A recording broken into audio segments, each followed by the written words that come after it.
Do you like movies and games also? Listen, so much more they all know. Vice, Pyro, Lotus, and friends. Welcome to Corrective Consciousness. Welcome to Corrective Consciousness, episode 151, the podcast where we explore the inanity of pop culture. I am your host, vysethebold, and this is Lotus Prince and PyroJackFrost. So, this week we have a great episode here put forth for you, a literary one for the first time in a little while, I think. We did an episode on book adaptations to video games, right? We did that, and we had some Red Hair Menelaus talk. I was going to bring that one up. The Iliad and the Odyssey, of course, but that's more the Odyssey, though, right? Well, I actually haven't read the Iliad, but it was certainly in the Odyssey. Sure. This episode, we decided one of my favorite authors ever is Neil Gaiman, and one of my favorite authors ever is Terry Pratchett. Absolutely, and Lotus has some knowledge here of Neil Gaiman as well. And with the release of Amazon Prime's Good Omens series, which is a series I've been hoping for a very long time. Mm-hmm. This is another one that I'm looking forward to, because in the same vein is the Watch, which is supposed to be a Discworld TV show that they're currently making. Oh, really? I didn't know about that. It's been rumored for a long, long time. So, it's one of those, like, who knows it'll actually happen, but it sounds like they're still trying to make it. So that's cool. Well, that's amazing. I'll have to check that out. When that ever comes out. But for background here, Good Omens is essentially, the way that I explain it to people is it's basically like Neil Gaiman and Terry Pratchett, who are great authors on their own. And Neil Gaiman is very much well known for his work on the Sandman comic book series, amongst many other books and TV shows at this point, and movies. He has American Gods, which is another series that's out right now, I think, or maybe that's complete. I'm not sure, but that was pretty popular. And Coraline, he also made that as well. Mm-hmm. But Terry Pratchett was very well known for his work on the Discworld series, which is one of your favorites. And they are both really great authors in their own right, and they co-authored a book in the style of probably what I would say would be a biblical version of Hitchhiker's Guide to the Galaxy. So rather than Douglas Adams' version, where they're going through space and it's a parody of space and sci-fi, it's a parody in the same tone even as of biblical stuff, and particularly the Book of Revelation. So I love this book. It is one of my favorite books ever. I read it as a teenager, and I've reread it. There are very few books that I've reread just because I have so many things that I want to read that I haven't read. So rereading even a book that I love takes a lot of doing, and I've reread this, and I also have the audiobook because it's just that good. I am happy to say that I watched the first episode of Good Omens with my girlfriend, and I actually liked it quite a bit. It's very true to the book. It's only little minor changes, but the tone is correct, the humor is there, and the acting is good.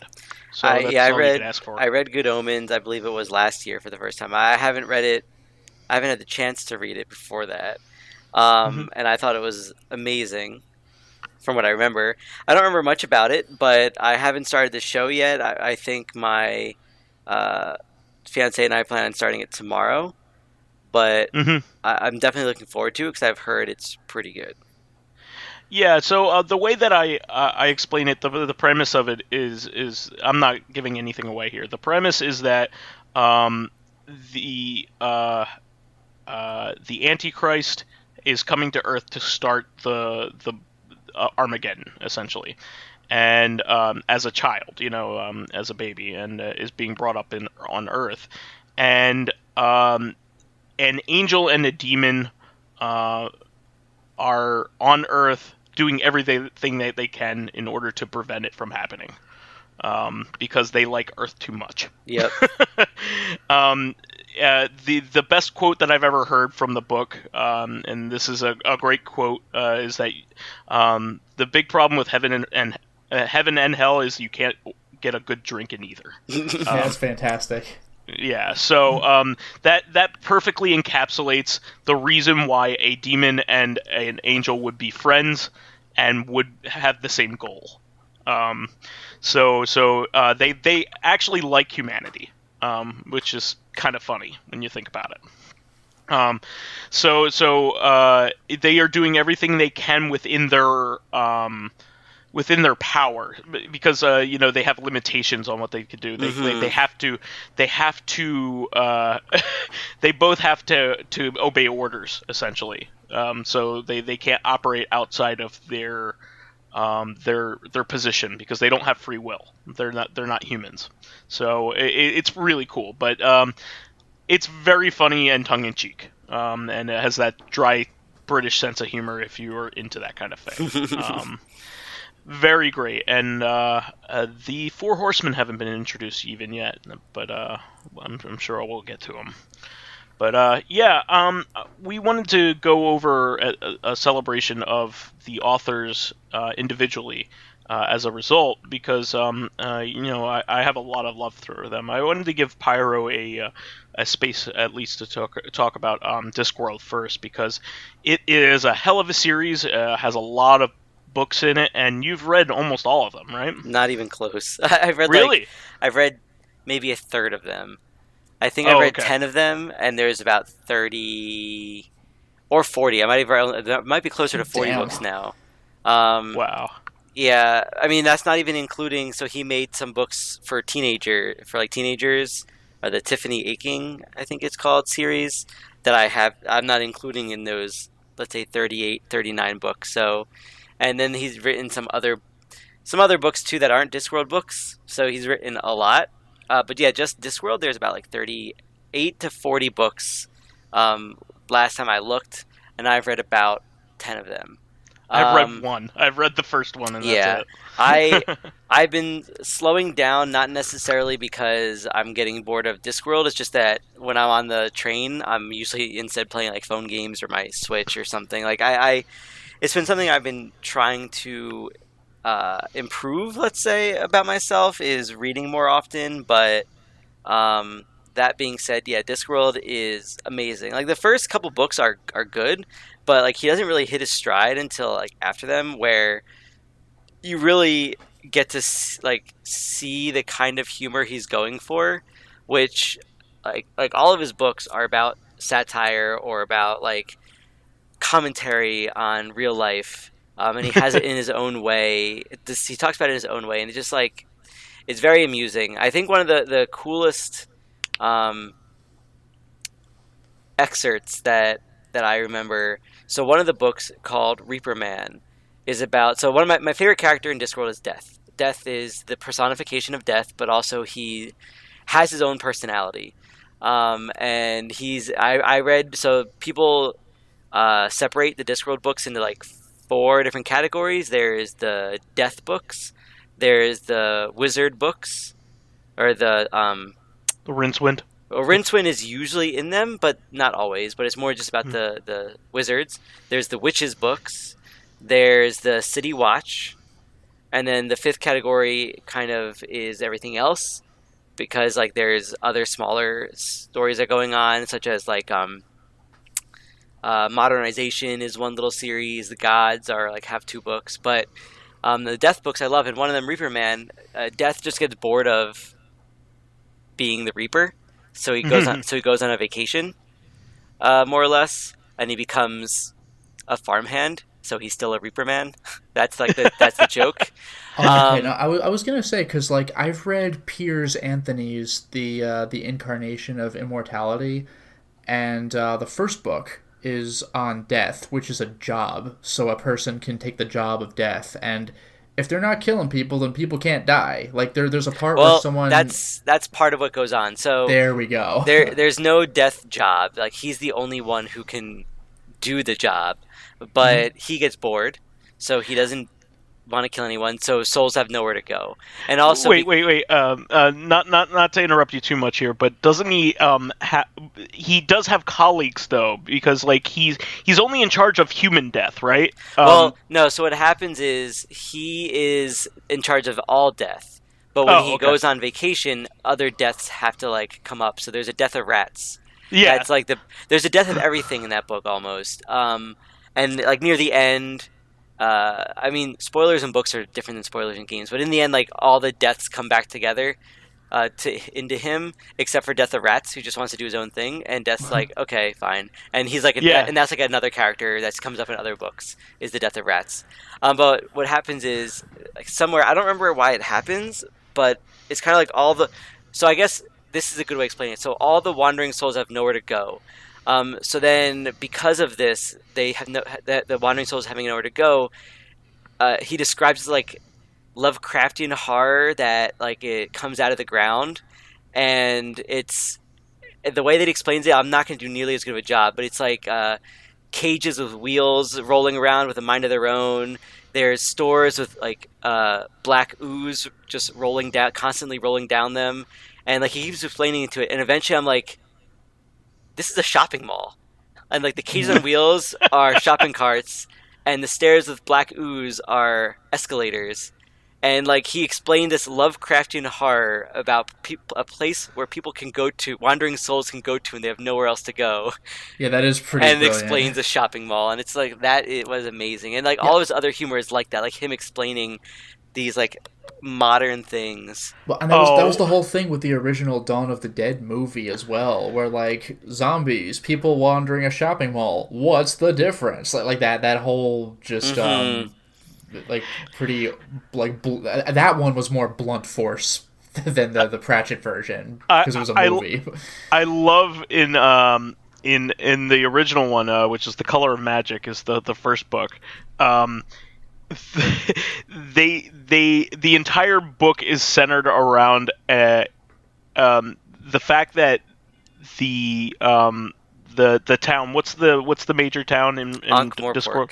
Ankh-Morpork has no concept of insurance, and when an insurance in sewer ants, and once it gets in, the concept gets introduced, immediately they start going into they burn down the city in an insurance scam. Like immediately is their reaction to learning about what insurance is. Yeah, that's pretty great. Yeah, and it's just like little things like that. Like there's one book, like actually what I recommend for most people as a good starting book, because it doesn't have a lot of like the fantasy type stuff going on as much, but it's called Small Gods, and it's about a god who is like one of the biggest revered gods, but people stopped believing in him, so he has the form of a turtle now because gods are only as powerful as their belief. And Stephen King's turtle god's pretty badass. And the whole story is about him trying to get back into power, but also learning along the way of why he can't be the god he used to be, or it's like he rules with an iron fist kind of thing. And it's actually a really cool book, and it's there's a lot in it about like, because he's a turtle, all the falcons are trying to eat him, and he can't move very fast. So that one's good. What's another? I mean, all of them are good in some way. Like, and the thing is, I found a lot of them too. They have like a lot of them have a slow build up, but when they actually get going, like they're page turners. So like, now it's gonna happen. Now it's gonna happen. Now it's gonna happen. Sure. One of them that was really cool is and I'm gonna apologize for anyone who wants to read. Like, I know that like some of the twists are like plot twists that are really spoilery, but one is called Monstrous Regiment. And I'm just going to put it this way, where the main character, it's like a Mulan situation. The main character is a woman who wants to go to war, but has to dress herself up like her brother to join a force. And then there's a force of like all different like what are considered monsters, but they're normal people in Discworld. There's a vampire. There's an Igor. Igor is a race of There's beings. an Igor. That's amazing. Of beings who just like not necessarily do like experiment on themselves, but need to like they stitch themselves up all the time, so they look like Igors would look like. That's just a race of people. That's amazing. Vampires. There's a werewolf, but there's a twist where she finds out that she's not the only one in the group who is trying to go to war when they shouldn't be, let's say. So I'm just gonna leave it at that. But that was a really, I think my mom got that one for me, and at first I'm like, oh, this isn't one of the death books or the wizard books. Like I don't really care.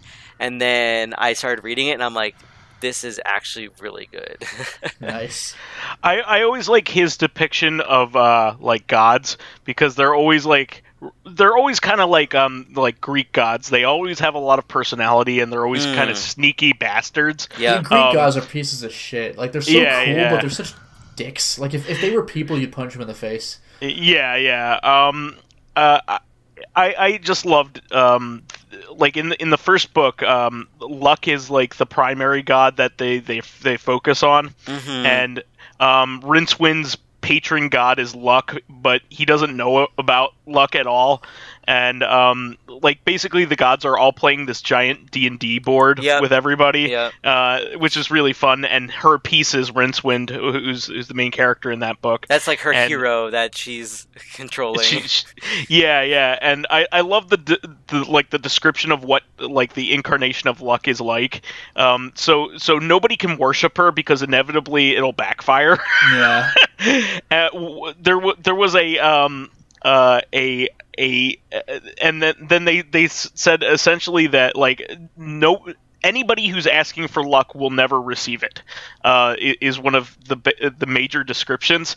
And I love like there was a cult that tried to worship her, and it just ended up with the entire cult like knocking over a candle and burning down. Yeah. So like that really like that style really flows through to Good Omens. There's a lot of like commonality in the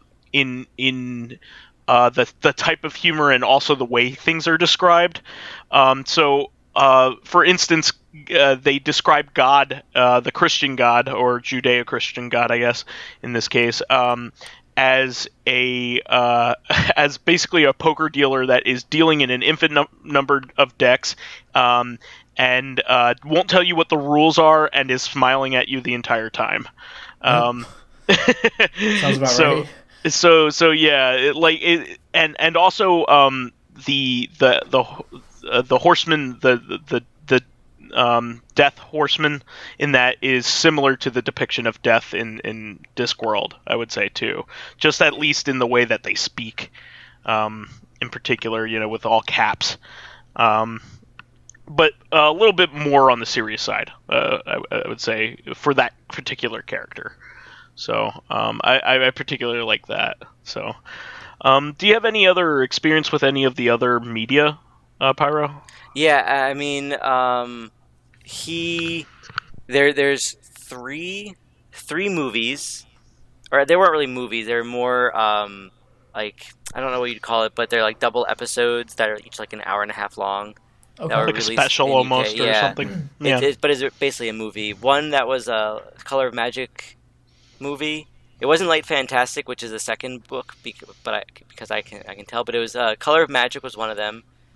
Hogfather is another. So Hogfather is the story about is another death book, but in this case, so Santa, who's also a personification, he's the Hogfather, because he was originally like a boar that people worshipped, and I'm not going to explain past that. But what happens is he goes missing because there's a character in the book who's trying to control people, and the way he does that is by capturing the Tooth Fairy, and because he captures her, he can, or a tooth fairy, because it's a job. Tooth fairy is a job. Like the tooth fairy is a role that the boogeyman became because he realized that he didn't want to scare kids anymore. He wanted to protect them, and to protect the kids, he collected their teeth because that means he could control them and control what happens to them. And then the boogeyman hires tooth fairies to collect the kids' teeth when they lose them. So the tooth fairy castle is a castle made of teeth that also is a collection of everyone's teeth. And this one character wants to break into that place to do that. And because of this, like, kids stop believing in the Hogfather, so the Hogfather goes missing. And basically part of the story is Death and his granddaughter, yes, Death's granddaughter, have to save the world. And by doing that, Death takes the place of the Hogfather. So he goes around giving kids gifts, which Death doesn't know what gifts to give kids, and that's part of the humor. So is it like a Nightmare Before Christmas situation? Kind Where of. it's like, but kids will love this, and it's like terrifying. Kind of, but it doesn't get there. In one scene of the movie that I remember, like, he gives a kid a sword, and the parent's like, "You can't give a kid a sword," and it's like, well, then he would have learned his lesson. And yeah, so Death has a granddaughter because in one of the books, Mort, he had an apprentice, who, I don't remember why he got the apprentice. I figured he thought that he needed one just because he thought eventually he wouldn't be there, or he needed someone else to help him with his work. So he had an apprentice whose name was Mortimer. Short for that is Mort, which also we all know is, of course, Death. Yeah.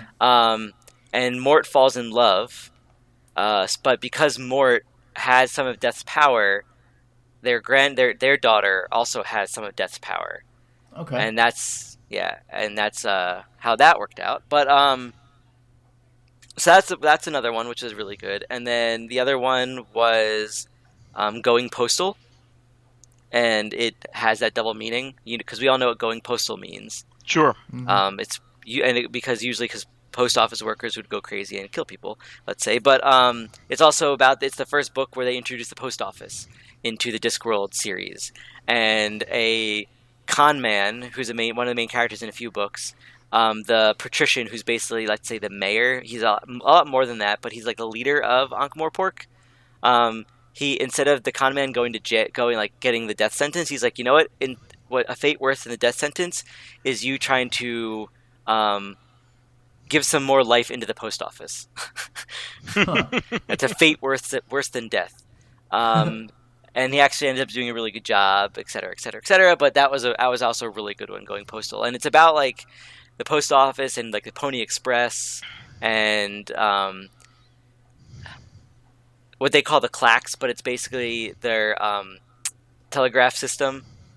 But yeah, it's really cool, and it's always hard because like a lot of book to movie adaptations people don't like them because they miss a lot of things, and I would always want to see a show of Discworld because I read that, I'm like, I want to see this actually happening, but a lot of the humor is in the descriptive text, not the dialogue, so it would be hard to do that. But the specials did actually a really good job, I felt, of portraying those books, because I read the books and I think they did a really good job of doing that. I think I started playing the first Discworld adventure game, but I haven't really played many Discworld games other than that. Yeah, there are 3 of them to my knowledge. There's 1, 2, Noir. Yeah. The third one, the first 2 focus on Rincewind, the main character of the first book, and played by Eric Idle. Yes. And say no more. They're both really good point and click games. And then the third one is focusing on like a private eye character that I'm not familiar with, that you might be familiar with. I'm not sure. If you know the name, I might remember it. Yeah, I don't know his name, but he's supposed to be like, like a... I'll check, I'll see if I can find something. Almost like a Pinkerton kind of character, like similar to Red Harvest or something like that. I don't remember any character like that in the books, but if I know the name, it might ring a bell. But Lotus is working on that. Do you want to talk more about any of the other games? Well, that's pretty much it. I mean, they're supposed to be pretty good point and click games. I've never really played either of them in any form of length. But I definitely would play them. I just haven't gotten to it yet. That kind of thing. The first one was a very early PlayStation 1 game, and also on Windows as well. The third game is Windows. Yeah. What was that? I was just saying I forgot it was on Windows as well. Yeah, the third one, Noir, is a little more difficult for us to play, at least. It's PC only, right? It's not. No, it came out on PlayStation, but only in Europe. Okay. Oh, you are Lewton, Lewton. Never heard of him. Discworld's first and only private investigator, former member of the Ankh-Morpork City Watch. Okay, he might have been a character they just created for that game. Because I don't think that's based on. Because I think the first game, which is like where you're trying to with the dragon, is somewhat based off of one of the books. Even though Rincewind wasn't in the book, but I think actually it says in the story section on Wikipedia. So this might explain things. It says Pratchett viewed the games as a parallel Discworld, and Chris Bateman wrote the game. Attempting to fit between the events of Feet of Clay and Jingo, if that means anything to you. I know those two books, but I haven't read them yet. Okay. Apparently there were a couple other games, but these were the major ones. There was like a couple like ZX Spectrum games back in the 80s. Jesus. There was a Mud game, like a primitive MMO. There was a GURPS game. Wow. That sounds familiar. What was GURPS? GURPS is basically like it's a like D&D system. Yeah. Oh, what did that stand for? It is... That's really familiar. GURPS, I think, is the basis for Shadowrun? No, does that sound right? No, okay, there it is. Generic Universal Role-Playing System. There you go. Steve Jackson Games. They're the makers of a lot of other... it was created by Steve Jackson. There you go. Yeah. Munchkin's their big game. Munchkin, and there's been a few others. Got it. Yeah, but they've been around for a long time, too. Yes. Yeah, GURPS has been used in a lot of things. If people don't want to pay the money for the D&D system, they go with GURPS because it's like the cheaper one. Not that it's not good. It's just no. That's just what you would get. Yeah, exactly. Like a lot of licenses tend to use GURPS. Like yes. I think Marvel had a GURPS system going on. For it may a have. while. It was used for OG Fallout. Oh, okay, really? There you go. And it says late in development, it was replaced with their own special system. Like the name of the system is special, which is what Fallout uses today. Yeah. Where each of the letters stands for something. Yeah, 3 has the special system. I don't know whether Fallout 2 has that, but well, it says they licensed GURPS as the basis for their Fallout, but it says late in development, Interplay replaced GURPS with special. So even in original Fallout, I don't think it uses it, but they were going to. Gotcha. Yeah, it's used quite a bit. Either way, but anyway, pretty cool stuff. I do want to move on to get some time here for Neil Gaiman stuff as well, since we had a large section devoted to that, so we could also do our weeklies here. But I am a huge Neil Gaiman fan from back in the day. I was a pretty big comic nerd back in the day because I had a lawn mowing business growing up. And so I had a lot more pocket change than a lot of other kids my age. So I read a lot of comics every week as a result. That's what I spent my money on, comic books and video games. And lo and behold. Yeah. You would never know today, but... Yeah, geez. That's why I'm also obsessed with collecting all this stuff. So, but... as a result, I really got to know comics pretty well, and I used to read all the trade publications, including Wizard, which was the magazine back in the day. And they had detailed... they always used to go over, some of the best trade paperbacks of all time and things like that. And then Sandman always popped up. as one of the best. And it's also one of the flagship series for Vertigo, DC's like a more adult print. And my brother also had a comic by him, a trade paperback by him that I inherited back when my brother was into comics. I have a much older brother. He's 7 years older than me. So I inherited a lot of his stuff once he grew out of it, and I never grew out of it. But Some yeah, people never grow old. Nope, I never did. But I'm cool with what I became. So, but he as a result, he gave me one called the Books of Magic, which is actually a really cool trade paperback by Neil Gaiman, and it was very similar to kind of the setup to Harry Potter. Even the main character looks like Harry Potter. Really? But this is like 10 years before there was a Harry Potter. Essentially, a kid learns that like a normal London kid learns that there is magic, and he is destined to become like the chosen one of a war of magic, is the premise. And four heavyweights in the DC universe go around and show him aspects of magic, like fairylands and what the world will be like, or what the universe will be like at the end of time, and things like that. One of them is John Constantine, is one of the characters. So he's the most well known out of them. There's also the Stranger.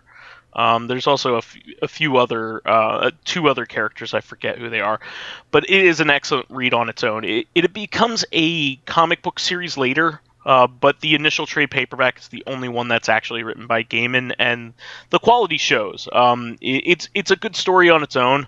Obviously, you can't tell the entire story of that character all in that trade paperback, but it's good on its own. I'll just put it that way. So that helped me get into the Sandman series, and it is bar none my favorite thing that I've probably ever read. It's probably the reason why I became an English major in college, other than my mother, being an English teacher growing up. It is full of so much love because the Sandman. The series is really an anthology about the personification of dreams, and his story in relation to his siblings, which are other aspects of human nature. One of them's despair, one of them's destiny, death. You get the idea. And desire, that's another one. Destruction is another one. So there are 7 of them, and he is basically like Neil Gaiman's personification of himself, which is kind of funny. But it's full of a lot of love because of the nature of dreams and imagination. It delves into a lot of authors. And famous authors through history and famous stories through history. So that got me to fall in love with and also make me curious about a lot of other books. I have a pretty emotional tie to the Sandman series just because I loved it so much. It was one of those things. I've talked about this before with Skies of Arcadia and Cowboy Bebop. I loved those things so much I never wanted to stop reading them, and I knew there was a finite end, so I would always stop myself before I got to a point where I was reading something new. I know it sounds silly, but I just love them that much. I couldn't bear to think of a world where I couldn't read any more of them, or experience any more of them. So eventually what had happened is I kind of bought... were 10 volumes in the original series by Gaiman, without the spin-offs and things like that. And I had put off, finishing up reading the series, and Eventually, what I did was I went to Barnes and Noble one day during college and bought the last one, dreading it, but also like being very excited to read it. And then I went to the Cheesecake Factory in the middle of the day and ordered like food by myself and read the entire paperback while I was eating. And just like I was bawling at the end of it. It must have looked ridiculous, but I wanted to share that because of how much that series means to me, and anybody who's read them will sing its praises as well. It's one of the most highly regarded pieces of fiction that I know of. In general, I have never actually heard anybody say anything bad about it, and if there is anything out there, then whoa, you got some issues, because it's so goddamn charming. It's ridiculous. Yeah, I've never read them, but I heard they're really good. I know that I have several friends who, one of them being our friend Perry, who's read it, Sure. and one of my fiance's friends is really into Neil Gaiman, like really, really into Neil Gaiman. She goes to whatever like events he might be speaking at. Yeah, that's a thing. Neil Gaiman has a lot of groupies. Yeah, but Very she popular. got me a book for I think it's like the girl at the end of the lane or something like that. It's like a short story that he wrote, and that was the first book I read of his, and I thought it was actually pretty good. Like, I'm not necessarily into the themes necessarily that Gaiman writes about, but like the book itself was actually really good. And if I ever finish Discworld, the Discworld series, then I think I might start reading some of his stuff. Yeah, the only Neil Gaiman book I've ever read was also a short story, The Graveyard Book, which I had mentioned on this podcast before. Old Man Stumpy and Minty Mitz lent me Minty Mitz's copy. And yeah, tell us a little bit about that. Yeah, well, it's about a kid who, like, the book opens with a mysterious killer going into a house to assassinate this family, and he takes out everybody except for this little kid who manages to escape, and the kid ends up being saved and being raised in a graveyard because all the ghosts in the graveyard still occupy their graves, so they're able to, like, they have someone physical who can go out and get food for this kid so he doesn't die, but the ghosts kind of just raise the kid up to a little before he's a teenager, like 10, 11, 12. Yeah, it's like Beetlejuice. Yeah, so he's kind of just raised by ghosts, and they're able to tell him what they know, although not all of that holds up today, because some of them died like 100 years ago, so like they're really good at older Watch history. out for Hemlock.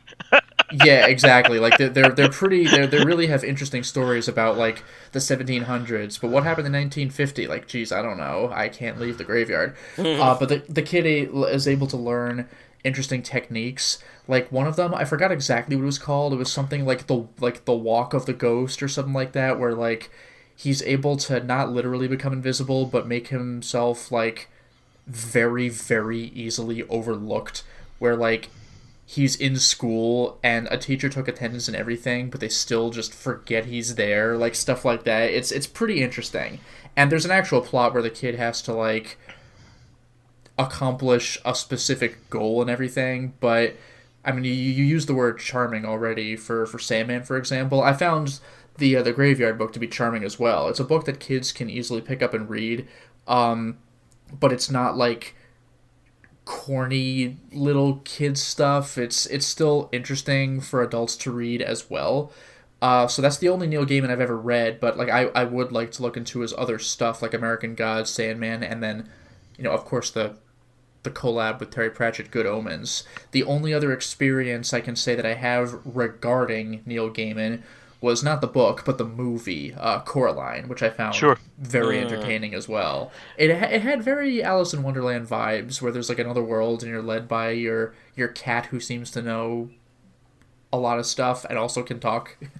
Or no, I forgot if the cat could talk, actually, but the cat definitely was like the guide for Coraline through this mysterious other world, which looked amazing but had darker undertones. Yeah, doesn't that have the same studio as Nightmare Before Christmas? It might No, have. It was. no, It was. Coraline. No. Coraline was Leica, I think. Okay. It was very, very high level stop motion. It was unbelievable. I think it wasn't it by the people who did Kubo and the Two Strings. That's yeah, right. and like Troll That's Hunters, right. I think. I believe so. Yeah. Oh no, Troll Hunters was a. I think I know what you're talking about, but I think Troll Hunters was a TV show on Netflix that was. Oh But no, I was thinking some kind of movie. there's a troll movie that they did also. I forget the name Box of it. I'm Trolls. thinking of whatever the troll movie was. Box Trolls. Yeah. Yes, Yeah, excuse they me, made Box Trolls. Coraline, Paranorman, the Box Trolls, Paranorman. Okay. Yeah. Kubo and the Two Strings, which is the most recent. Actually, no, Missing Link was. Missing the Link one- was just They came just out. came out. Yeah. Yeah. So yeah. Very talented studio. Apparently, Kubo and the Two Strings was fantastic. It was really good. That's And what actually, I I didn't heard, I yeah. didn't realize that Coraline was written by Neil Gaiman. Yeah, I found that yeah. out later, where like I saw the book, and I'm like, oh, okay. Well, there was one little interesting anecdote that I had read. It was like some kind of author's note or something about Coraline, where he was afraid that his material might be like too spooky for his target audience, which was not little kids, but youngish. And so like I think he was reading the story out loud to some younger kid, and he was he stopped in the middle, and he's like, is this story scaring you? And she was like, well, yes, it is, but I want to see where it goes. And he's like, okay. So that was just kind of cool. Well, actually, there is some common DNA between the studio that did Nightmare Before Christmas and Leica. Henry Selick, who is the director, actually is part of Leica. So Look at that. yeah. No, I knew there was some common thread. I just didn't know what, because There's a connection, like it or not. yeah, they also had a hand in Corpse Bride as well. Oh. So yeah, they're all connected in some way. I'm sure James and the Giant Peach is somewhere in there too. So yeah, really really good stuff. In fact, I think the movie expands on the book quite a bit, because I think the book is pretty on the short side, right? It's a short story. I think so. Yeah, I think the movie is much more developed. I'm sure the book doesn't have the musical numbers. Yeah. But it does have stealing the eyes and replacing them with buttons. Boy, how Yeah, that was quite a discovery.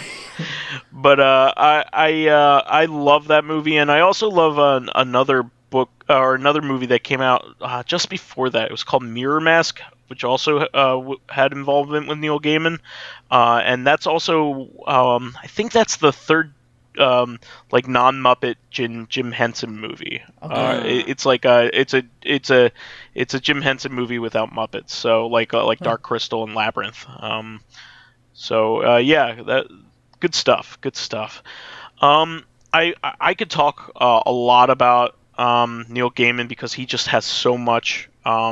He's written tons of things that we haven't even mentioned.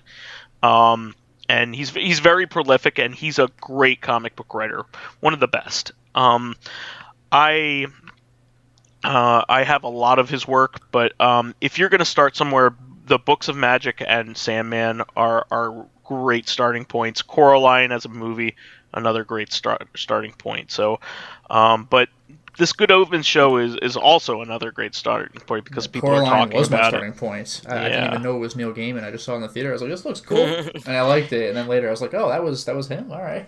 Yeah, he just has a very charming writing style, and clearly loves what he's writing at that time, and also has a darker, but generally optimistic attitude. Even the Graveyard Book went into some not dark by Stephen King standards territory, but it was like, oh, I didn't know the book would go in this direction. Okay. It usually goes dark, but it also comes back up at the top. Yeah, it's not by the end horrific of dark. it. It's just like, Yeah. oh, that was darker than I thought it would be for the kind of book I was reading. Mm-hmm. Well, I'll leave it at that, because I think we gave some good talking points. We should move on to our weeklies here, Lotus, if you can Of move course. on. So Yep. we got a few comments.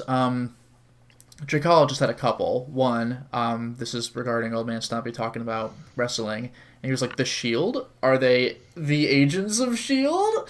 But Dracologist's other comments was because we were talking about completion regarding like video games. What does completion mean to you? Is it literally getting everything? Is it platinum trophy? What does it mean? So Dracologist said, completion? I'm just happy that I know every secret in Hexen. By the way, that's fucking crazy. I can't even figure out how to beat Hexen, let alone every secret. Like, Jesus Christ. Well, I mean, knowing all the secrets is different than actually doing all the secrets. Oh, I don't care, dude. Even for Hexen, if you know any of the secrets, that's good enough. Yeah. It's a hard game. So Dracologist continues to say, I know there were many Commander Keen games, but I know that the first through id had a more minimalistic visuals compared to the Apogee ones. Yep.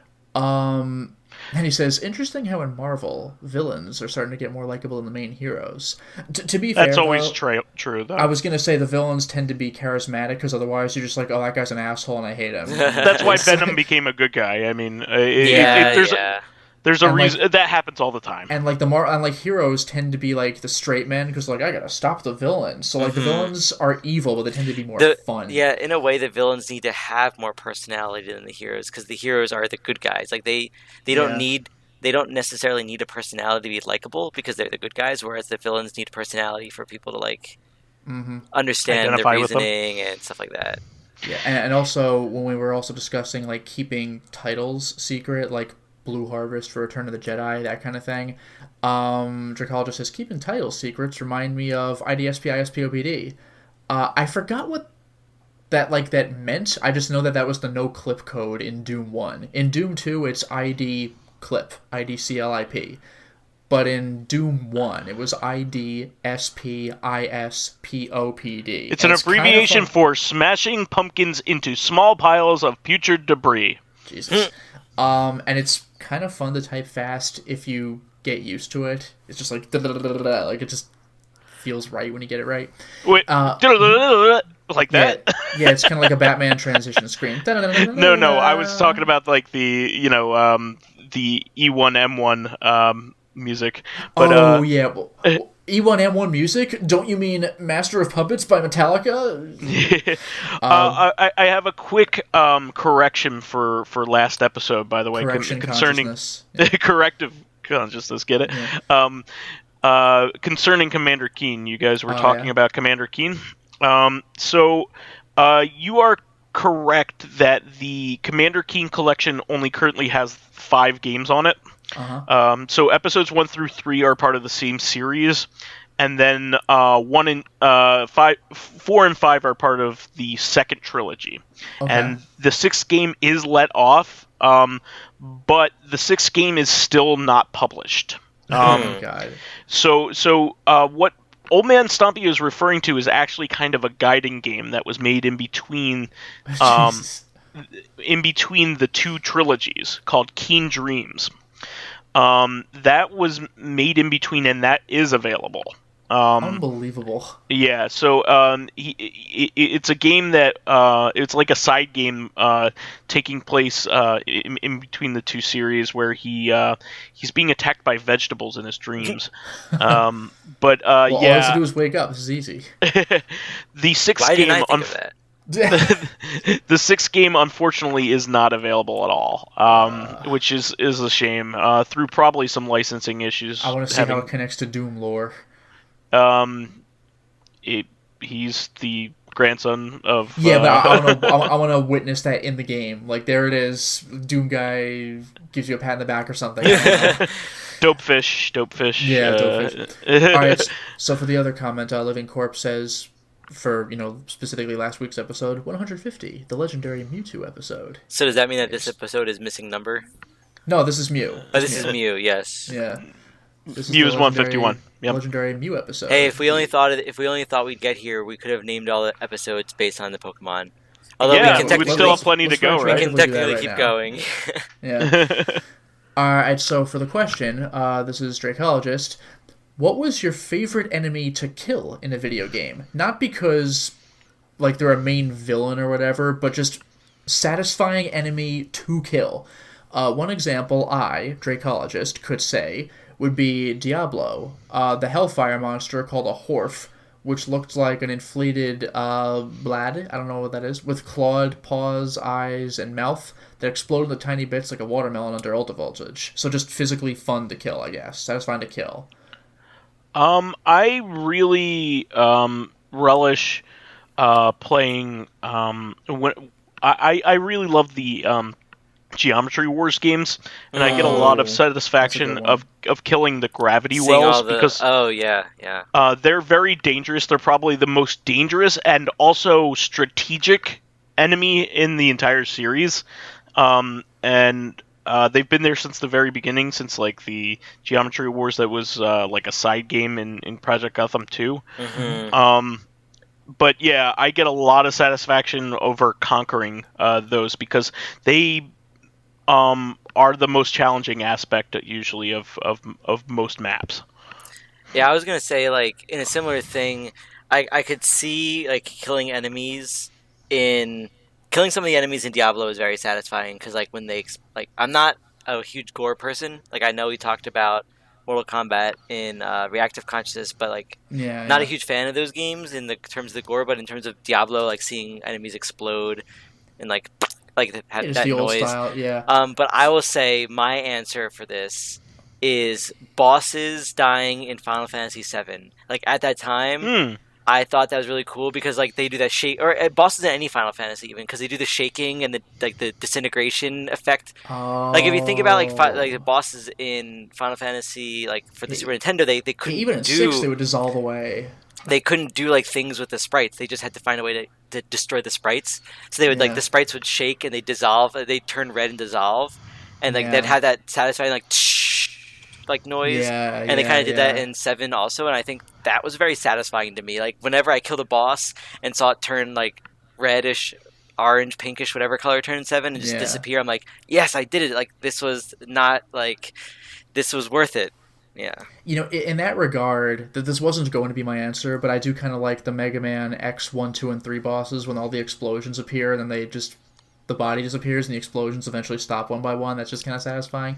But no, for me, the most satisfying individual enemy to kill, hands down, is the Arachnotron in classic Doom. I guess Doom 2. Because its death animation, it's a little hard to describe. You'd have to look it up. But when you kill it, it goes like, "Ow." So like there's a satisfying sound with it, but also its death isn't smooth. Like what's interesting is that when you take it out, it blows up, but like before the body parts fall down, when you take out the head, it just kind of stays like that for a few extra frames. So it's like and then it falls down, so you get to see like the impact of what you've done, and like it's really difficult to describe this. You have to again just YouTube it. It'll take you 1 second, but just the sound it makes when you take it out, in combination with the sound of whatever weapon you had taking it out, it just feels like bam, and then you get to appreciate it. Like it's really well done. It lingers for just long enough where you're like, yes, I did this. I also have a similar one that I'm just remembering. One of my favorite, and also one of my favorite moments in video games in general is actually being able to finally take down a Strider in Half-Life 2 is one of the most satisfying things, because these things are like like these deadly tripods. They're from War of the Worlds. Deadly robotic tripods stalking you the entire game, just like making your life a living hell, and you can't do shit against them. They overpower you at every turn. You can only run, and then eventually you get into a situation where you can actually fight one, and you feel so gratified because you've been powerless for so long, and then finally you could just wreck one. And when the first one falls down, you're like, like it's just like one of the watershed moments, like in video games that I've ever seen. It's just like so satisfying and like so good. Like Valve just knows how to get you that aha moment. I don't know what it is about what they do, but like Portal's all about that. Portal 2 was the ultimate aha moment. Yeah, it's but regarding the Striders though, I think I've mentioned this in the podcast before, but what's funny is before you're supposed to fight them, because you know how you're able to take them down with like, what is it, like 5 to 10 rockets or something? But the most rockets you can ever have is 2. So even if you have a rocket launcher, you can hit it a couple times, but you're not killing it. But that one level earlier in the game where you're supposed to climb a destroyed high-rise building, but there's a Strider near it, so you have to, whenever you loop around a room, you have to like duck under windows and stuff. The funny thing was, I happened to have an NPC with me, because like you can have a couple like survivors following you, and they have whatever weapon they have. My dude had rocket launchers, and NPCs have infinite ammo. So one time when I played through Half-Life 2, he just fucking killed that Strider, and I just like waltzed through that level. I was like, oh, this is way easier. That's not the way it's supposed to be. That wasn't my first playthrough, fortunately. But by the way, one other enemy I'll give the shout out to for when you take them out is zombies in Resident Evil 1, 2, and 3. Kind of remake, but 1, 2, and 3 especially, when you headshot them, specifically because their heads exploded not with gibs, but with polygons. There's something about that where it looks like you blew up Andros, where it's just like their heads are just like, it just kind of looks cool. And triangles everywhere. Well, no, especially if you use a shotgun, because with Resident Evil 2, there's way more zombies on screen at once. And the shotgun has a little bit of a blast radius, or not radius, but like width. I was able to decapitate 3 zombies with a single shot somehow, because they were all right on top of me, and you're just like, yeah, when you get that to work. Awesome. Well, any final entries here that either of you want to talk about before we move on and wrap things up for the week? Well, I don't think this really counts for an answer for the question, because Dracologist asked about your favorite enemy to kill, but this is more of the act of killing something. But, Vice, you had shown me one of those Pac-Man games, maybe it was Battle Royale or something, where when you get like 1,000 ghosts to follow you in a chain. Oh, DX2. Yeah, and if you eat a power pill and you eat the whole chain, it's just like... And it's just like the most satisfying thing in the world. Like, killing a ghost, you're doing that like 100 times, so like the enemy isn't really important, but the act of just going through a train of like slight hesitation each time you eat a ghost, and you're like, the colors are insane and your point count is exploding. It's so good.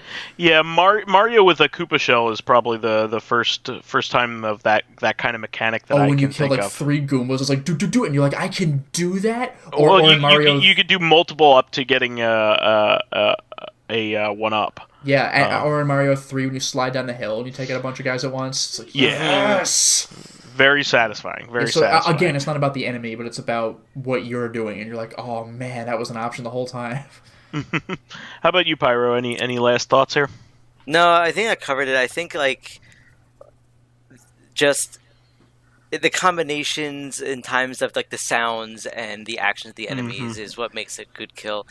Or I know that he didn't really talk about villains, but any villains who have like a death voice, like the "bury me with my money," like bury me with my money. Those I really like, where it's like where they have something they say before they end, where they die. Sure. Or just like those villains that like ticked you off throughout the whole game, and you finally get a chance to kill them. Yeah, I think that here it comes. Yep. Here it comes. Actually, Fatal Frame 1 specifically. Later games didn't really do this, but whenever you beat any ghost in Fatal Frame, they kind of like poof out. But in Fatal Frame 1, when you kill a ghost, like an important ghost, for the last time, it turns into a classic Japanese ghost, like a little glowy blue flame for a second, and then it swings around the screen and goes like shoong, and like goes into your HUD. So like you've captured it, it's out of the game now. Like that just feels pretty good. That's not a particular ghost, it's just an important one whose arc has concluded. You're like, it's out now. There's a sense of finality about it. It's great. Yeah, in the same vein, the Luigi's Mansion arcade game has this. Oh, you're right. Has the poltergust. Yeah. But what's so cool about it is when you actually suck in a ghost, it has a like hammer inside the the controller tube, that you use, yeah. and it clunks. You actually feel like a kung, like I got it. Yeah, Like that's you really feel like you satisfying literally too. feel like you physically caught something. Like you had a real life vacuum and you sucked up like a ring or like a large object that you could feel inside the dustbuster. Like it feels like that in the arcade. It's amazing. Or a chocolate chip through a straw when you're drinking a milkshake or something. Same kind of thing. Yeah. But you feel it in your little bag or your container, like the little thunk. Like you can't audibly describe this. You have to feel it. It's really satisfying. Oh yeah. Well, I think that'll do it. That's the show for this week. We want to thank our fans who contributed questions. We still do need more to have a backlog, guys. So we only have really one question left. Yeah, we really do appreciate it. Everybody always does a great job with these, and we always love answering them. So please keep us supplied with awesome topics by submitting questions of your own via the YouTube and SoundCloud pages. Even do a few at once. That is more than allowed, because we need it, and we want to answer them. While there, please give us thumbs ups, likes, and 5-star ratings on iTunes. That'll help promote and spread awareness of the show, and any bit of encouragement helps keep the show going. You can also catch us on Tuesdays on our sister podcast, Reactive Consciousness, the podcast where we have the talk about in-depth current look. events is fine. In-depth look at this week in our lives. I'm just getting tired. I'm sorry. Yeah. Finally, you can friend me as vysethebold on Steam, PSN, Xbox Live, Twitter, Switch, and Battle.net. And you can follow me on my YouTube channel, Lotus Prince. You can hit me up on Twitter at Lotus Prince. And finally, if you're interested in seeing my videos early, getting in on exclusive live streams, selecting upcoming games for me to Let's Play, currently working on Alien Isolation, or finally, participate in discussions with me and other patrons on Discord, then perhaps consider swinging by my Patreon account, which can be found at patreon.com/LotusPrince.